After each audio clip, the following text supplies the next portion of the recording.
into analyzing.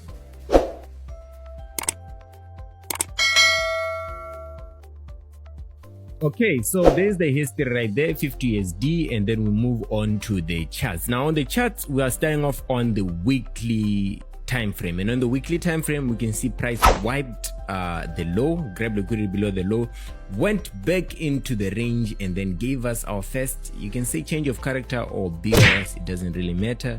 But after it broke structure above that high, it returned back into that small range and then respected the daily order block. From there you can see it started moving on. Of course, yeah, it specifically respected the rejection block, then continued on its way to break structure above that high.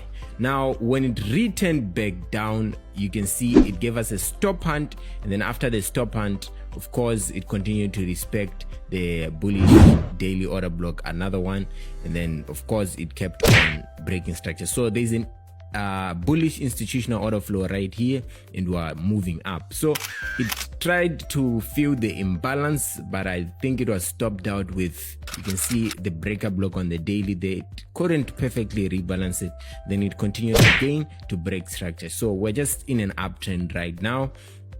But then, yeah, on the weekly you can see there's a huge breaker block right there where it respected, and that breaker block, it's in line with the weekly bullish order block. I think you guys can see the breaker block and the weekly bullish order block, that's so in line, and then price just propelled it to it propelled the price to shoot up. So right at that area again, if we nicely analyze it, is sort of a wipe or a dip below that low, and then it respected the mitigation block, so it continued moving up again. So yeah, basically here we're in an uptrend, we're in a bullish trend right now.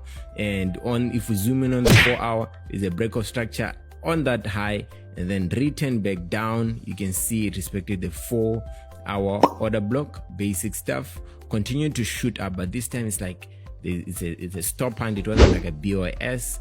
And then after that stop and return back down, and it just continued to respect bullish interest point, and that's the 4 hour order block. But this time, after it hit the 4 hour order block, it had a huge move up to break structure above that high, and that huge move up made it break that high that it had created. And then now we are currently in a retracement, so price is retracing back to the 4 hour order block. That's where it's at right now. So by the books, it has to continue shooting up. That's what I see. But then when I look closely, there's pockets of sell-side liquidities and pockets of imbalances that price might reach for, and that includes the first one is the sell-side liquidity right there. So price might want to dip down into the sell side liquidity, and the reason why is you can see there is the rejection block right there. So if I stretch it out, I can mark out the rejection block. So price might dip down to the sell side liquidity, respect the rejection block, and then shoot up. And there is also the 1 hour order block that's waiting right there. So 1 hour order block, sell side liquidity, and rejection block below that low. And I didn't highlight this, but there is sort of like an imbalance right there, so price might actually want to dip down there to fill it. Now if we look deeper again, there's a 1 hour order block right below that price might want to dip down to, and then that's when it will shoot up. So that's my analysis. I still believe price wants to continue dropping down, or we can buy it later after the dip. So how am I going to be selling down to these sell side liquidities or liquidity pools? You can see right, the price broke structure below that low, and after price broke structure, it's going to return back down, back up to the 4 hour order block right there. So at that level right there, that's where I plan to sell, and you can see it's in line with the 1 hour order block. So that retracement up, it has to respect, and then would dip down with it, and that's my main plan. I wanted to make a video of the sell to buy, but then yeah, it didn't work out. I think most of you know that, because it just dipped for a short amount of time. Now at this time, I placed how many, this is a 50 USD account. I think I placed, is it five like positions. I placed 5 positions. They're not that strong, but yeah, we have to see what happens afterwards.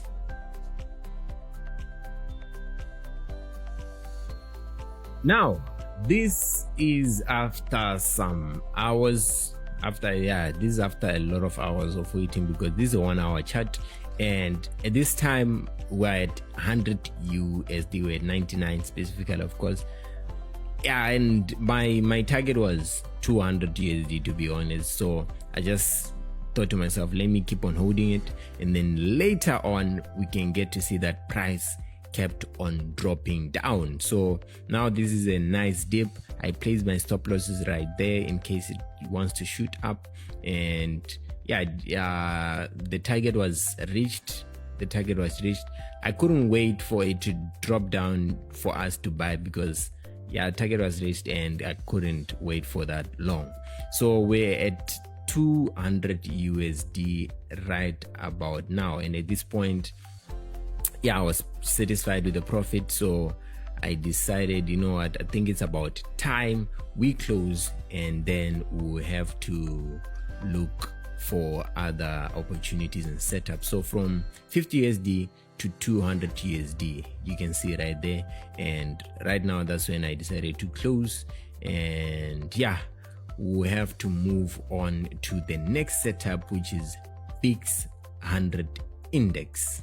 Okay. If you're watching this on TikTok or Facebook, you already know this video does not end here. I'm still going to have to execute more trades. So to finish this tutorial, go over to my YouTube channel by clicking this link if you're watching this on TikTok, this link if you're watching this on Facebook, or going to YouTube and type prime_fx. There you go to my YouTube and finish this tutorial and also watch more videos.